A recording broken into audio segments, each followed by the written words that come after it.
Welcome to simple maths by Parul. प्यारे बच्चों, आज का वीडियो कंपाउंड इंटरेस्ट पर बेस्ड है। आज के वीडियो में हम कंपाउंड इंटरेस्ट की मीनिंग को समझेंगे एंड सीआई की वैल्यू को हम फाइंड आउट करेंगे यूजिंग टू मेथड्स। फर्स्ट है basic conceptual method and second using formula method. तो चलिए स्टार्ट करते हैं। अब हम बात करेंगे कंपाउंड इंटरेस्ट के कॉन्सेप्ट की।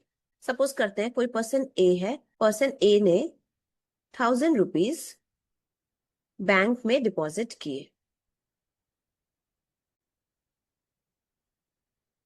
तो पर्सन ए लेंडर हो गया एंड बैंक बोरोवर हो गया। पर्सन ए ने अपने 1,000 रुपीज 10% के रेट पर बैंक को दिए।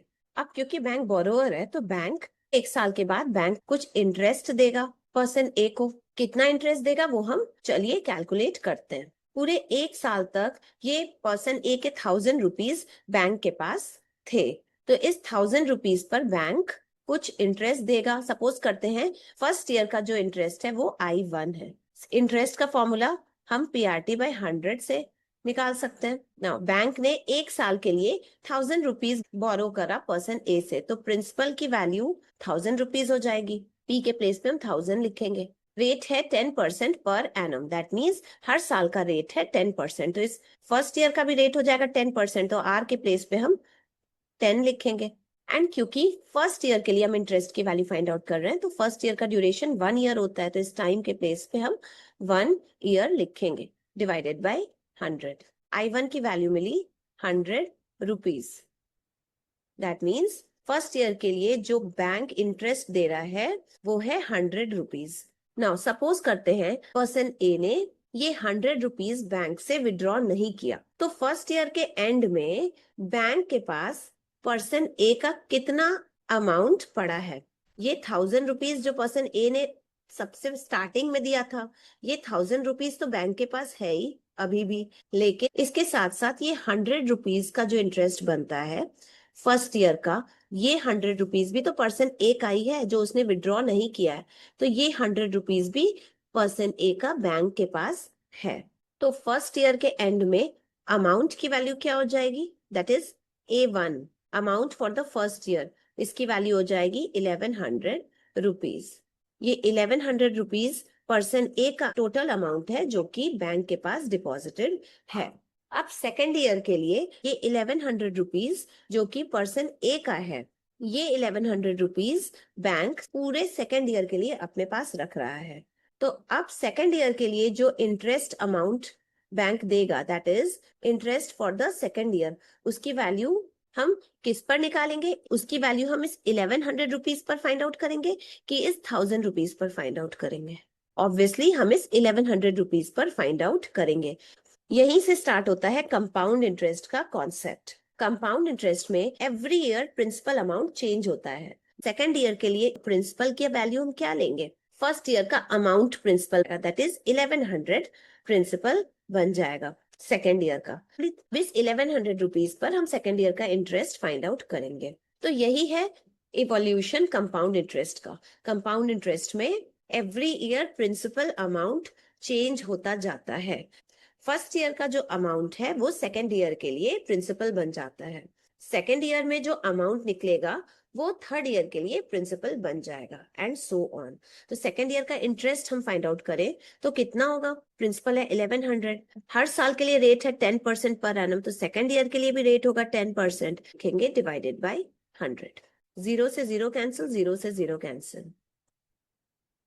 तो आपने देखा बच्चों, सेकेंड ईयर का इंटरेस्ट 110 रुपीज आया जो कि फर्स्ट ईयर के इंटरेस्ट से ज्यादा है।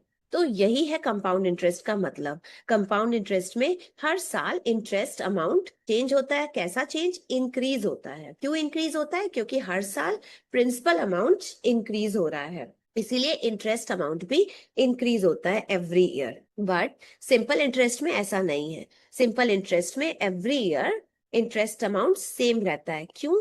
क्योंकि सिंपल इंटरेस्ट एवरी ईयर हम एक ही प्रिंसिपल पे फाइंड आउट करते हैं ना। इसी एग्जाम्पल में हम थोड़ा सिंपल इंटरेस्ट की कहानी समझते हैं। अगर ये 1,000 रुपीज सिंपल इंटरेस्ट पे लेंड किया जा रहा है तब क्या कहानी होगी वो हम थोड़ा सा समझते हैं। फर्स्ट ईयर के लिए सिंपल इंटरेस्ट की वैल्यू क्या होगी?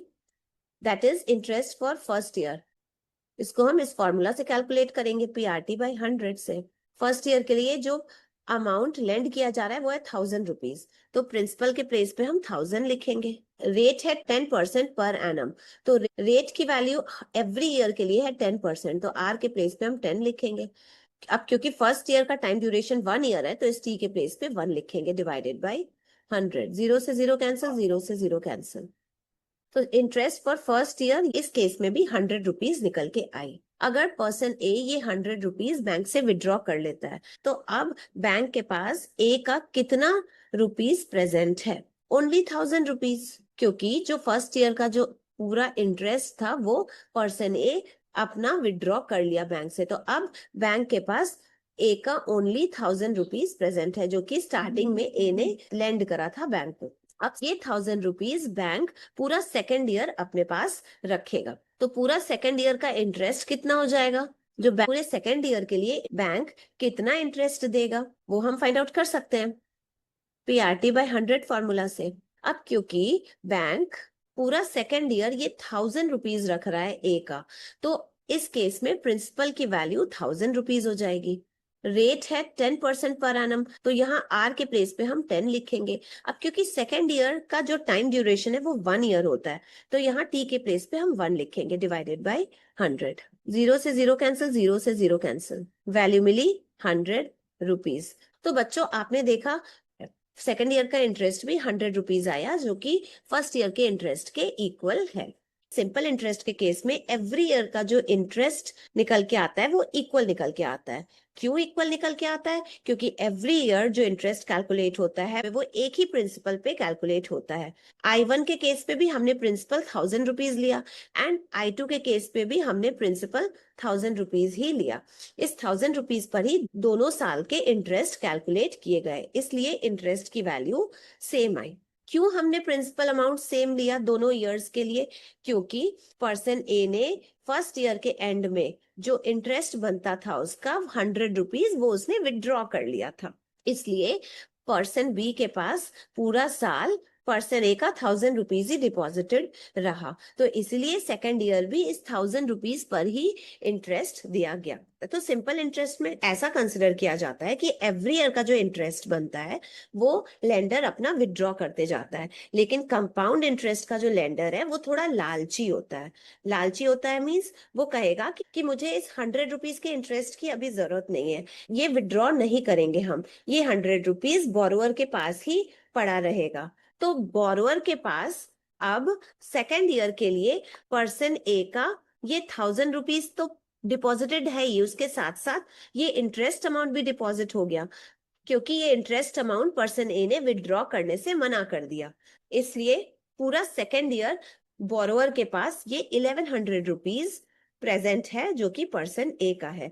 अब सेकेंड ईयर में इस प्रिंसिपल दैट इज 1100 रुपीज पर इंटरेस्ट हमें ज्यादा मिलेगा। कंपाउंड इंटरेस्ट हमेशा सिंपल इंटरेस्ट से ज्यादा होता है। इस केस में देखिए दोनों साल का कंपाउंड इंटरेस्ट कितना आया? 100 + 110, 210 रुपीज। बट 2 ईयर्स का सिंपल इंटरेस्ट कितना निकल के आएगा? ये 100 + 100,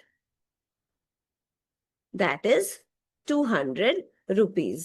तो आपने देखा ना, कंपाउंड इंटरेस्ट की वैल्यू ऑलवेज ज्यादा होती है सिंपल इंटरेस्ट की वैल्यू से, इसीलिए जो भी लेंडर कंपाउंड इंटरेस्ट पर लेंड कर रहा है अपने पैसे को, वो बोरोअर से कहेगा कि हर साल जो इंटरेस्ट बनता है वो तुम अपने पास रखो एंड अगले साल मुझे उस इंटरेस्ट पर भी ब्याज दो। तो आपने देखा ना, कंपाउंड इंटरेस्ट में सेकेंड ईयर में जो इंटरेस्ट दिया जा रहा है वो किस अमाउंट पे? वो सिर्फ इस 1000 रुपीज पर ही नहीं, वो इस 100 रुपीज पर भी इंटरेस्ट निकाला जा रहा है।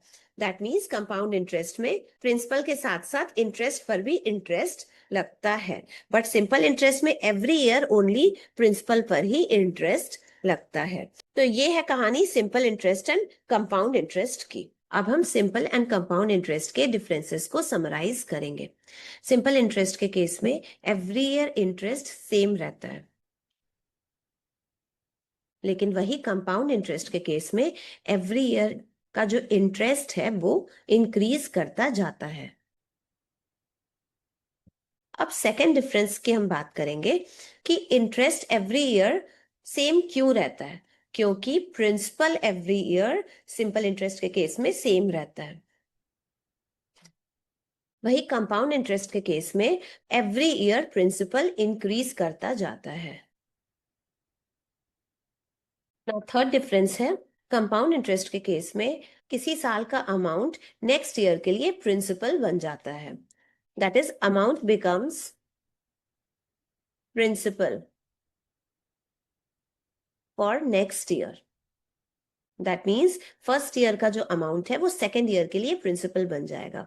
For example, amount for first year जो है वो प्रिंसिपल होगा for second year, and amount for second year principal बन जाएगा फॉर थर्ड ईयर। लेकिन वही सिंपल इंटरेस्ट के केस में जो स्टार्टिंग प्रिंसिपल है वही एवरी ईयर प्रिंसिपल होता है। That is, starting principal is the principal for every year. And last difference है कि सिंपल इंटरेस्ट ऑलवेज लेस होता है कंपाउंड इंटरेस्ट से। तो कभी भी अगर आप मनी लेंड कर रहे हैं, उसके बदले में आपको ज्यादा रिटर्न चाहिए या ज्यादा इंटरेस्ट चाहिए, तो आप किस पर मनी लेंड कर, तो आप हमेशा कंपाउंड इंटरेस्ट पर ही मनी लेंड करें, ना कि सिंपल इंटरेस्ट पे। क्योंकि कंपाउंड इंटरेस्ट पे मनी लेंड करने पे हमें जो इंटरेस्ट मिलेगा वो ऑलवेज ग्रेटर होगा, बट सिंपल इंटरेस्ट पर मनी लेंड करने पे जो इंटरेस्ट मिलेगा वो ऑलवेज स्मॉलर होगा। तो ये है differences simple and compound interest के बीच का। अब हम डायरेक्टली एग्जांपल्स एंड क्वेश्चंस पे स्विच करेंगे एंड कॉन्सेप्चुअल मेथड से कंपाउंड इंटरेस्ट को हम फाइंड आउट करेंगे। वहीं से हमारा कॉन्सेप्ट और ज्यादा क्लियर हो जाएगा ना। ये एग्जाम्पल 1 है, इसको सॉल्व करते हैं। हमें कंपाउंड इंटरेस्ट फाइंड आउट करना है। 1000 रुपीज को 20% के रेट पर किसी को लेंड किया गया 2 साल के लिए, एंड ये जो लेंड किया गया 1000 रुपीज, ये कंपाउंड इंटरेस्ट पर लेंड किया गया। तो 2 साल के बाद में हमें कंपाउंड इंटरेस्ट की वैल्यू फाइंड आउट करनी है ना। फर्स्ट ईयर के स्टार्टिंग में ये 1000 रुपीज लेंड किया जा रहा है, तो ये 1000 रुपीज पूरा फर्स्ट ईयर बोरोअर के पास रहेगा। तो बोरोअर इस 1000 रुपीज पर इंटरेस्ट देगा। That means principal for first year है, दैट इज P1 1000 रुपीज, क्योंकि यही 1000 रुपीज लेंड किया जा रहा है एंड यही 1000 रुपीज बोरोअर के पास पूरा फर्स्ट ईयर है। रेट है 20% पर एनम, हर साल के लिए रेट है 20%। एंड यहाँ फर्स्ट ईयर के लिए क्योंकि हम कैलकुलेट कर रहे हैं, फर्स्ट ईयर का जो टाइम ड्यूरेशन है वो 1 ईयर है, तो फर्स्ट ईयर में जो टी की वैल्यू हम लेंगे वो 1 ईयर लेंगे। अब हमें interest for first year find out करना है, that is I1। Interest for first year को हम I1 से डिनोट कर रहे हैं। बोरोअर पूरा फर्स्ट ईयर ये 1000 रुपीज अपने पास रखेगा, तो इसके बदले में वो कुछ इंटरेस्ट उसको पे करना पड़ेगा। कितना इंटरेस्ट पे करना पड़ेगा वो हम PRT/100 के फॉर्मूला से फाइंड आउट कर लेंगे। यहाँ P के प्लेस पे P1 होगा, principal for first year into rate and time divided by 100। तो P1 की वैल्यू है 1000 रुपीज, तो P1 के प्लेस पे 1000 लिखेंगे। हर साल के लिए रेट है 20%, तो फर्स्ट ईयर के लिए भी रेट होगा 20%, तो R के प्लेस पे 20 लिखेंगे। फर्स्ट ईयर का टाइम ड्यूरेशन है 1 ईयर, तो इस टाइम के प्लेस पे हम 1 लिखेंगे डिवाइडेड बाय 100। 0 से 0 कैंसिल, 0 से 0 कैंसिल, वैल्यू मिली 200 rupees. So interest for first year की वैल्यू निकल के आई 200 रुपीज। कंपाउंड इंटरेस्ट में लेंडर ये इंटरेस्ट लेता नहीं है, वो बोरोअर के पास ही रखता है। दैट मीन्स अब बोरोअर के पास ये 1000 रुपीज जो कि P1 की वैल्यू है वो तो है ही, इसके साथ साथ ये 200 रुपीज भी है। दैट इज बोरोअर के पास टोटल इतना अमाउंट है।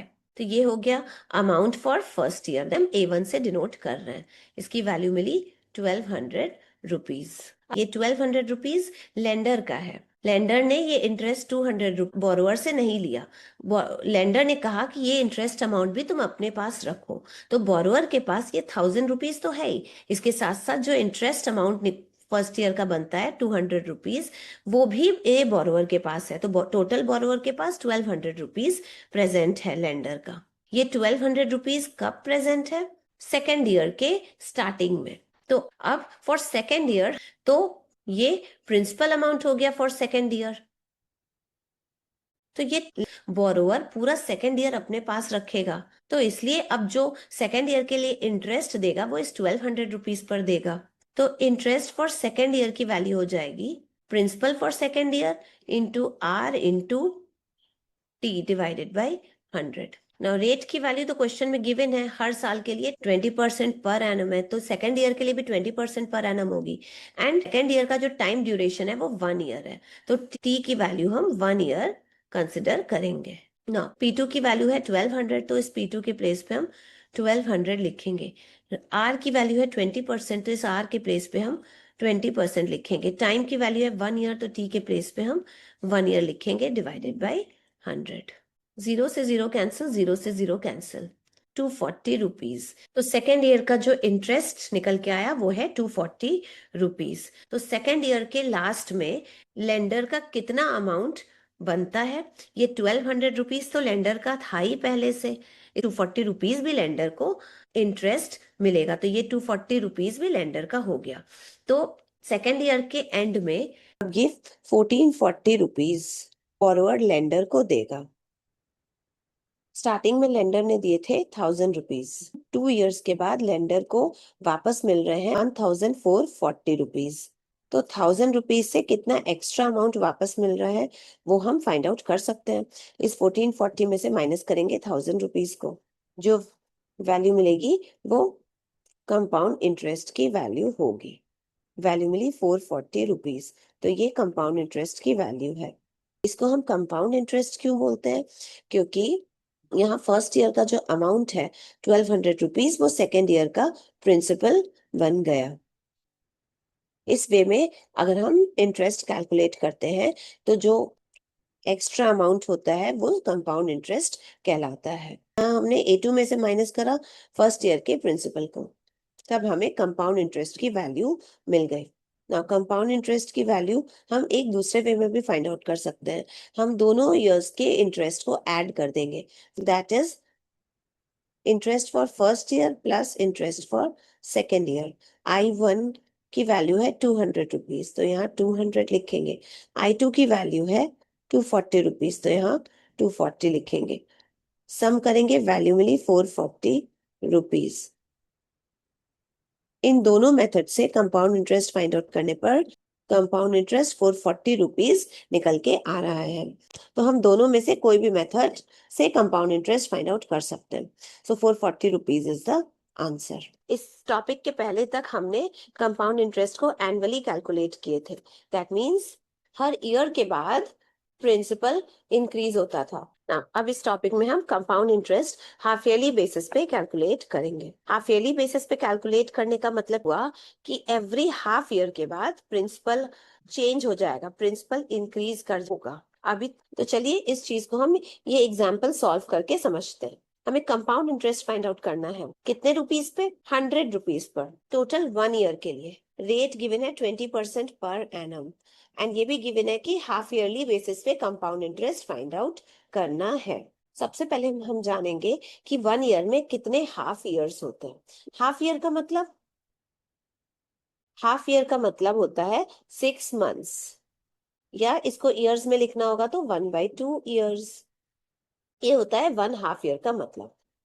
जनवरी से लेकर दिसंबर तक 12 मंथ्स होते हैं, दैट इज 1 ईयर होता है। वही जनवरी से लेकर जून तक कितने मंथ्स हुए? 6 मंथ्स हुए। इसको हम क्या बोलेंगे? Half year. एक ईयर का आधा टाइम ही तो हुआ 6 मंथ्स, तो उसको हम एक ईयर का आधा, दैट इज 1/2 हाफ ईयर बोलते हैं। अगेन जुलाई से लेकर दिसंबर तक ये कितना मंथ्स हुआ? ये भी 6 मंथ्स हुआ। ये है, तो इसको भी हम हाफ ईयर बोलते हैं। जनवरी टू जून ये फर्स्ट हाफ ईयर है, एंड जुलाई टू दिसंबर ये सेकेंड हाफ ईयर कहलाता है। अब क्वेश्चन ये है कि 1 ईयर में कितने हाफ ईयर्स होते हैं? 1 ईयर में 2 हाफ ईयर्स होते हैं। 2 हाफ ईयर्स मीन्स 2 6 मंथ्स होते हैं। फर्स्ट 6 मंथ्स है January to June, and second 6 months है जुलाई टू दिसंबर।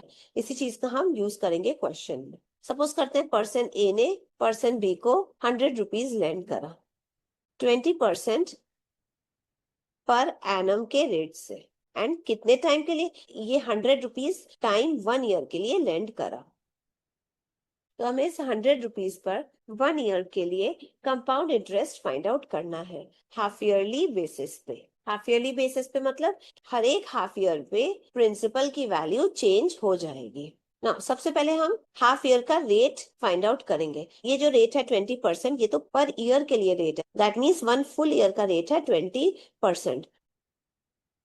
तो हमें हाफ ईयर का रेट फाइंड आउट करना है। तो हाफ ईयर का रेट कितना होगा, इस 20 को 1/2 से मल्टीप्लाई कर देंगे तो वैल्यू मिलेगी 10%। तो हाफ ईयर का रेट हो गया 10%। हाफ ईयर का रेट 10% निकल के आया। 10% को 10% पर हाफ ईयर लिख सकते हैं। तो रेट की वैल्यू निकल के आई 10% पर हाफ ईयर। ये हमें ये बताना है कि ये पर्सन बी एक साल के बाद पर्सन ए को कितना कंपाउंड इंटरेस्ट देगा जब हम हाफ ईयरली बेसिस पे कंपाउंड इंटरेस्ट को कैलकुलेट करेंगे।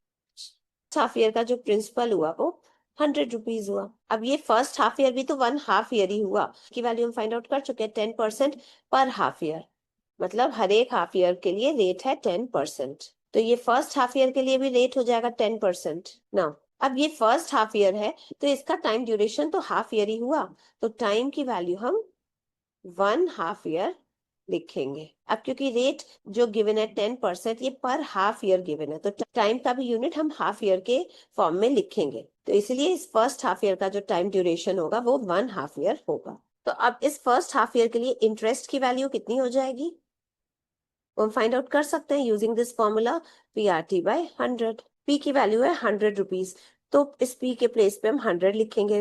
रेट है 10% पर हाफ ईयर, तो आर के प्लेस पे हम 10 लिखेंगे। टाइम है 1/2 ईयर, तो टी के प्लेस पे हम 1 लिखेंगे डिवाइडेड बाई 100।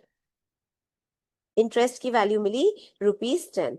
दैट मीन्स इस फर्स्ट हाफ ईयर के लिए इंटरेस्ट जो पर्सन बी पर्सन ए को देगा वो है 10 रुपीज। 10 रुपीज पर्सन ए का है जो कि पर्सन बी को देना है। ए कह रहा है पर्सन बी से कि बी तुम इस 10 रुपीज को भी अपने पास रखो for the second half year, and मुझे इस 10 रुपीज पर भी इंटरेस्ट देना इस सेकेंड हाफ पीरियड में। तो बी को तो वैसा करना पड़ेगा। तो फर्स्ट हाफ ईयर के एंड में बी के पास कितना टोटल अमाउंट ए का रखा हुआ है, ये 100 रुपीज तो बी के पास है ही पर्सन ए का। अब 10 रुपीज भी ए का जो इंटरेस्ट है वो भी बी के पास ही है, क्योंकि इस 10 रुपीज इंटरेस्ट को ए ने लेने से बना कर दिया। ए ने कहा कि इस 10 रुपीज को भी बी अपने पास रखो एंड सेकेंड हाफ ईयर पे हमको इस पैसे पे भी इंटरेस्ट दो। ये टोटल अमाउंट है फॉर फर्स्ट हाफ ईयर। इसकी वैल्यू निकल के आई 110 रुपीज। तो फर्स्ट हाफ ईयर के लिए जो अमाउंट की वैल्यू निकल के आई वो है 110 रुपीज। अब ये अमाउंट पर्सन ए का है जो कि पर्सन बी के पास रखा हुआ है सेकेंड हाफ ईयर के स्टार्टिंग में। तो सेकेंड हाफ ईयर के स्टार्टिंग में बी के पास 110 रुपीज ए का रखा हुआ है। तो principal for this second half year कितना हो जाएगा, ये 110 रुपीज। एंड क्योंकि ये सेकेंड हाफ ईयर 1/2 ईयर ही है तो इसका रेट हो जाएगा 10% पर हाफ ईयर। एंड क्योंकि ये सेकेंड हाफ ईयर का ड्यूरेशन 1/2 ईयर है तो इसका टाइम हो जाएगा 1/2 ईयर। तो सेकेंड हाफ ईयर के लिए कितना इंटरेस्ट बी देगा ए को वो हम फाइंड आउट कर सकते हैं यूजिंग द फॉर्मूला PRT/100 ना। अब सेकेंड हाफ ईयर के लिए प्रिंसिपल है 110 रुपीज, तो पी के प्लेस पे 110 लिखेंगे। रेट है 10% पर हाफ ईयर, तो रेट के प्लेस पे 10 लिखेंगे। टाइम है 1/2 ईयर, इस टी के प्लेस पे 1 लिखेंगे डिवाइडेड बाई 100। वैल्यू मिली 11 रुपीज। तो इस पूरे सेकेंड हाफ ईयर में पर्सन बी ने पर्सन ए का 110 रुपीज अपने पास रखा, जिसके बदले में इंटरेस्ट बन रहा है 11 रुपीज। तो ये 11 रुपीज का इंटरेस्ट भी पर्सन ए का ही है जो कि पर्सन बी देगा। कब देगा, सेकेंड हाफ ईयर के लास्ट में देगा। तो सेकेंड हाफ ईयर के लास्ट में टोटल कितना अमाउंट पर्सन बी के पास है पर्सन ए का, ये 110 रुपीज तो है ही, इसके साथ साथ अब ये 11 रुपीज का इंटरेस्ट भी ए का पैसा है जो कि पर्सन बी के पास है। तो सेकेंड हाफ ईयर के लास्ट में, दैट इज 1 ईयर के लास्ट में, पर्सन बी के पास टोटल है 121 रुपीज। ये 121 रुपीज अमाउंट की वैल्यू है for the second half year. Second half year complete होते ही 1 ईयर का जो टाइम ड्यूरेशन था वो कंप्लीट हो गया। अब इस समय ये 121 रुपीज बी ए को वापस करेगा। ए ने 100 रुपीज अपने पॉकेट से लैंड किए थे, एक साल के बाद ए को 121 रुपीज मिला। 100 रुपीज तो मिला ही, इसके साथ साथ कुछ एक्स्ट्रा अमाउंट भी मिला। कितना एक्स्ट्रा अमाउंट मिला वो हम फाइंड आउट कर सकते हैं। हम इस 121 में से माइनस करेंगे इस 100 को, तो जो एक्स्ट्रा अमाउंट ए को मिला वो उसकी वैल्यू हो जाएगी 21 रुपीज। ये एक्स्ट्रा अमाउंट 21 रुपीज ये कंपाउंड इंटरेस्ट है। कंपाउंड इंटरेस्ट क्यों बोलते हैं? वो इसलिए क्योंकि फर्स्ट हाफ ईयर का जो टोटल अमाउंट है वो सेकेंड हाफ ईयर का प्रिंसिपल बन गया है। एंड फिर हम इस तरह से जब हम कैलकुलेट करते हैं इंटरेस्ट को, तो जो एक्स्ट्रा अमाउंट मिलता है वो कंपाउंड इंटरेस्ट कहलाता है। अगर दोनों हाफ ईयर्स का प्रिंसिपल सेम होता तब जो वैल्यू निकल के आती वो सिंपल इंटरेस्ट होती, लेकिन यहाँ दोनों हाफ ईयर्स का जो प्रिंसिपल है वो डिफरेंट है। सेकेंड हाफ ईयर का प्रिंसिपल ज्यादा है, इसीलिए जो वैल्यू एक्स्ट्रा अमाउंट की वैल्यू निकल के आई है वो सीआई, वो कंपाउंड इंटरेस्ट कहलाएगी। क्वेश्चन में हमसे यही कंपाउंड इंटरेस्ट की वैल्यू पूछी जा रही है, so this is the answer. अभी तक हमने बेसिक कॉन्सेप्ट का यूज करके सीआई कैलकुलेट करा yearly and half yearly basis पर।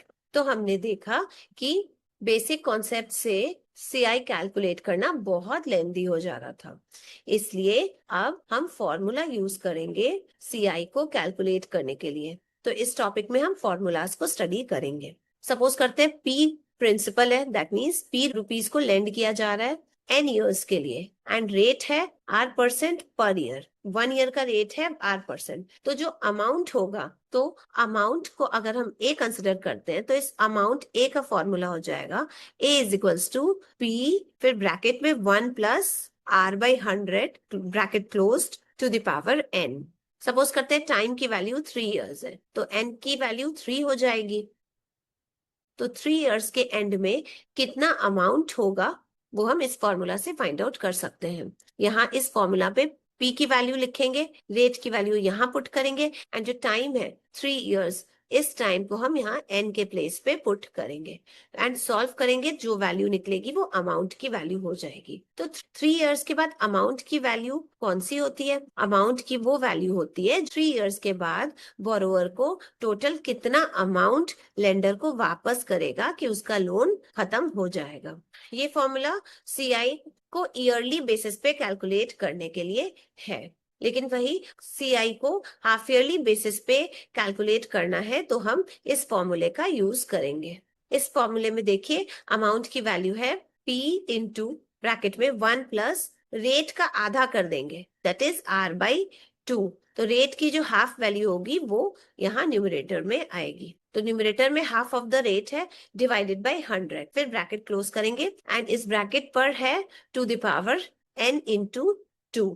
ये स्टार मीन्स मल्टीप्लीकेशन का साइन। अब सपोज करते हैं n की वैल्यू 1 ईयर है, दैट इज टाइम 1 ईयर है, एंड हमें सीआई को हाफ ईयरली बेसिस पे कैलकुलेट करना है। तो यहाँ n के प्लेस पे हम क्या लिखेंगे? यहाँ हम n के प्लेस पे 1 लिखेंगे। लेकिन वही अगर n की वैल्यू 2 ईयर्स है, दैट मीन्स 2 ईयर्स के लिए P रुपीज लेंड किया जा रहा है हाफ ईयरली बेसिस पे, तो यहाँ n की वैल्यू क्या लिखेंगे? 2 लिखेंगे।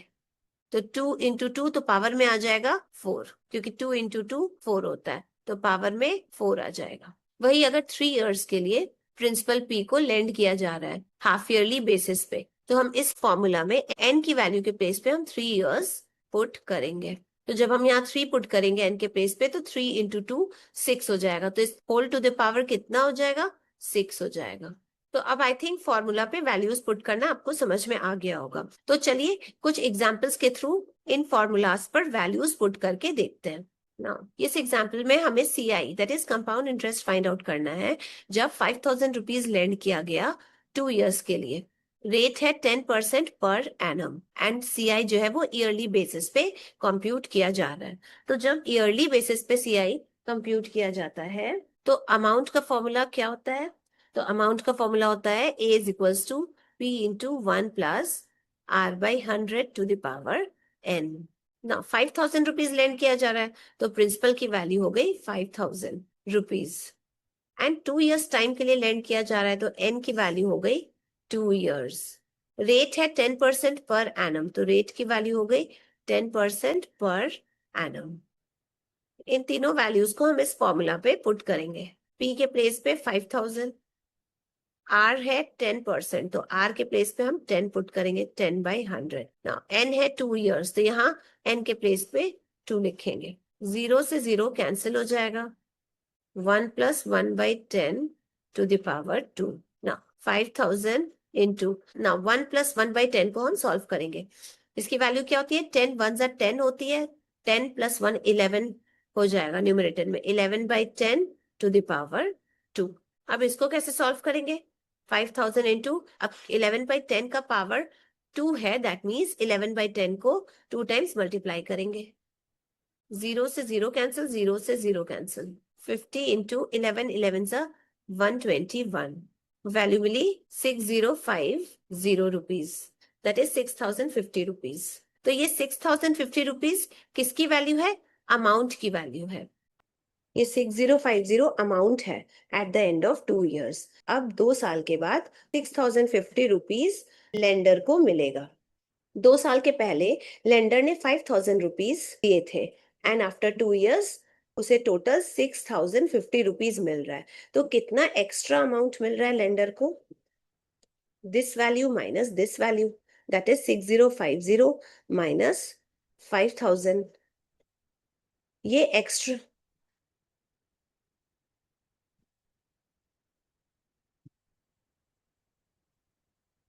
वैल्यू मिली 1050 रुपीज। ये जो एक्स्ट्रा अमाउंट है ये कंपाउंड इंटरेस्ट की वैल्यू है। हमसे यही सीआई की वैल्यू पूछी गई थी, so this is the answer.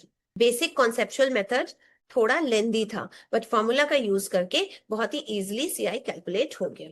और एग्जाम्पल देखते हैं। हमें कंपाउंड इंटरेस्ट फाइंड आउट करना है जब 8000 रुपीज लेंड किया जा रहा है 1 year टाइम के लिए, एंड जो रेट है वो 10% पर एनम है। हमें compound interest half yearly basis पे फाइंड आउट करना है। अब क्योंकि 8000 रुपीज लेंड किया जा रहा है तो प्रिंसिपल की वैल्यू हो गई 8000 रुपीज। 1 year के लिए लेंड किया जा रहा है तो टाइम हो गया, दैट इज एन की वैल्यू हो गई 1 year। रेट है 10% पर एनम। अब क्योंकि हाफ ईयरली बेसिस पर कंपाउंड इंटरेस्ट कैलकुलेट करना है तो हाफ ईयरली के लिए जो अमाउंट का फॉर्मूला होता है वो है A = P into 1 + half of the rate, that is R/2 divided by 100, इतना to the power 2 into n। ये फॉर्मूला हम पढ़ चुके हैं। तो 1 year के बाद अगर हम अमाउंट की वैल्यू फाइंड आउट कर लें तो कंपाउंड इंटरेस्ट की वैल्यू हम फाइंड आउट कर सकते हैं डेफिनेटली। अब इस फॉर्मूला पे P, R एंड N की वैल्यू पुट करेंगे, हमें अमाउंट की वैल्यू मिल जाएगी। P के प्लेस पे 8000, R है 10%, तो यहाँ R के प्लेस पे 10 डिवाइडेड बाई 2/100, N है 1 year, तो यहाँ पे 2 into 1 हो जाएगा ना। पहले ब्रैकेट के अंदर की चीजें सॉल्व करें।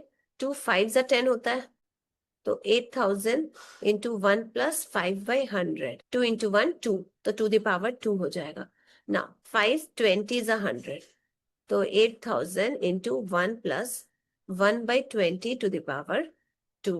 1 + 1/20 की वैल्यू कितनी होती है, 21 * 20 + 1 21/20, दैट इज 21/20 हो जाएगी, ब्रैकेट टू द पावर 2 ना। अब क्योंकि 21/20 का पावर 2 है, दैट मीन्स 21/20 को 2 टाइम्स मल्टीप्लाई करेंगे, 21/20 into 21/20। तो सॉल्व करें, 0 से 0 कैंसिल, 0 से 0 कैंसिल, 2 40 * 80, 2 20 * 40। नाउ 20 into 21 21 * 441 होता है, तो वैल्यू मिली 8820 रुपीज। ये है अमाउंट की value. Amount at the end of 1 year compounded half yearly. जब हाफ ईयरली बेसिस पे हमने कैलकुलेट करा अमाउंट, तो 1 year के बाद अमाउंट की वैल्यू 8820 निकल के आई। दैट मीन्स 1 year के एंड में बोरोअर अगर इतना अमाउंट पे कर दे रहा है लेंडर को तो उसका कर्ज खत्म हो जाएगा। तो स्टार्टिंग में बोरोअर ने बोरो किया था 8000 रुपीज एंड 1 year के लास्ट में वो पे कर रहा है 8820 रुपीज। तो कितना एक्स्ट्रा अमाउंट वो पे कर रहा है, 8820 में से हम माइनस कर देंगे 8000 को, वैल्यू मिली 820 रुपीज। ये 820 रुपीज सीआई कहलाता है। ये 820 इज द आंसर। तो हाफ ईयरली बेसिस पे भी हमने सीआई कैलकुलेट कर लिया यूजिंग दिस फॉर्मूला। नाउ अब एक और एग्जांपल देखते हैं जिसमें हाफ ईयरली बेसिस में सीआई कैलकुलेट करना है। एग्जांपल है 10,000 रुपीज लेंड किया जा रहा है, टाइम है हमारा 1.5 years, रेट है 8% पर एनम। तो हमें कंपाउंड इंटरेस्ट की वैल्यू फाइंड आउट करनी है। अब क्योंकि 10,000 रुपीज लेंड किया जा रहा है तो प्रिंसिपल की वैल्यू हो गई 10,000 रुपीज एंड 1.5 years के लिए लेंड किया जा रहा है। 1.5 years को हम ऐसे लिखते हैं, ये है टाइम की वैल्यू, तो एन की वैल्यू हो गई 1/2 years। इसको सिंप्लीफाई करेंगे तो 2 1s are 2, 2 + 1 3, तो ये हो जाएगा 3/2 years। रेट है 8% पर एनम, तो रेट की वैल्यू हो गई 8% पर एनम। हमें हाफ ईयरली बेसिस पे सीआई को कैलकुलेट करना है। जब हाफ ईयरली बेसिस के लिए सीआई कैलकुलेट करते हैं तो अमाउंट का फॉर्मूला होता है P into 1 plus half of the rate that is R/2 divided by 100 to the power 2 into n।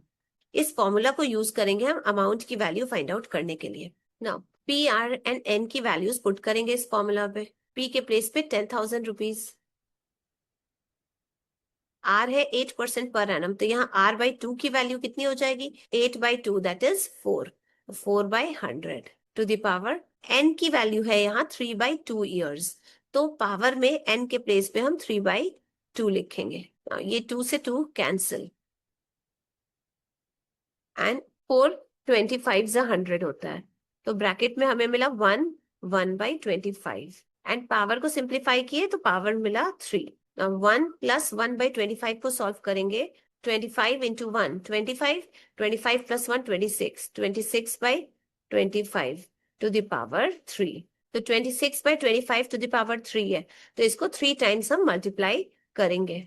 26/25 into 26/25 into 26/25, 25 400 जा 10,000 होता है, 25 16 जा 400, वैल्यू मिली 16 इंटू 26 का क्यूब, क्योंकि यहाँ 26 3 टाइम्स है तो हमने 26 का पावर 3 दे दिया, डिवाइडेड बाई 25, 26 का क्यूब दैट इज 26 को 3 टाइम्स मल्टीप्लाई करेंगे तो हमें वैल्यू मिलेगी 175.76।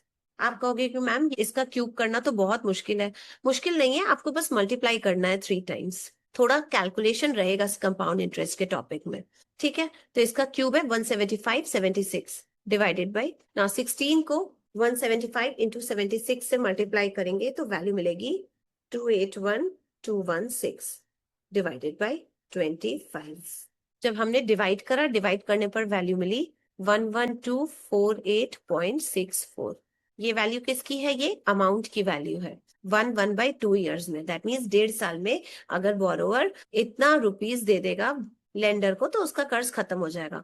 बोरोवर ने स्टार्टिंग में 10,000 रुपीज 1.5 साल के लिए बोरो किया था एंड 1.5 साल के एंड में वो इतना अमाउंट जो कि लेंडर का बन रहा है वो दे रहा है। तो कितना एक्स्ट्रा अमाउंट दे रहा है, हम इस अमाउंट में से माइनस करेंगे 10,000 को, दैट इज 11248.64 में से माइनस करेंगे 10,000 को, वैल्यू मिलेगी 1248.64। ये है कंपाउंड इंटरेस्ट की वैल्यू, दैट मीन्स इतना एक्स्ट्रा अमाउंट बोरोवर दे रहा है 10,000 रुपीज लेने के बदले में। So this is the CI which is the answer. तो आपने देखा फॉर्मूला का यूज करके कितना इजिली कैलकुलेट हो गया। वही अगर हम बेसिक मेथड यूज करते इसको कैलकुलेट करने के लिए तो 3 हाफ पीरियड्स के लिए हमें different interest and different amounts find out करना पड़ता, लेकिन यहाँ फॉर्मूला का यूज करके कितना सिंपल वे में CI कैलकुलेट हो गया। हाँ, थोड़ा कैलकुलेशन रहा, ये कैलकुलेशन क्लास 8 के बच्चों के लिए करना बहुत टफ नहीं है, तो आपके स्कूल के एग्जाम पॉइंट ऑफ व्यू से ये फॉर्मूला मेथड ज्यादा फीजिबल है। अगर क्वेश्चन में कहा गया है कि फॉर्मूला यूज करें तो आप इस साइड से ही सॉल्व करेंगे, लेकिन हाँ अगर क्वेश्चन में कहा गया है कि बेसिक मेथड को फॉलो करें तो आप बेसिक मेथड फॉलो करेंगे। एक्सरसाइज का क्वेश्चंस जब हम सॉल्व करेंगे तो उसमें हम दोनों मेथड्स देखेंगे। तो बच्चों आज के वीडियो में इतना ही, नेक्स्ट वीडियो में हम फॉर्मूलाज के डेरिवेशन को स्टडी करेंगे। अगर आपको मेरे वीडियोस अच्छे लग रहे हैं तो वीडियोस को लाइक एंड चैनल को सब्सक्राइब जरूर करें। अगर मेरे वीडियोस को सिस्टमैटिकली वॉच करने के लिए just go to my playlist. मिलते हैं नेक्स्ट वीडियो में। Thank you and bye bye.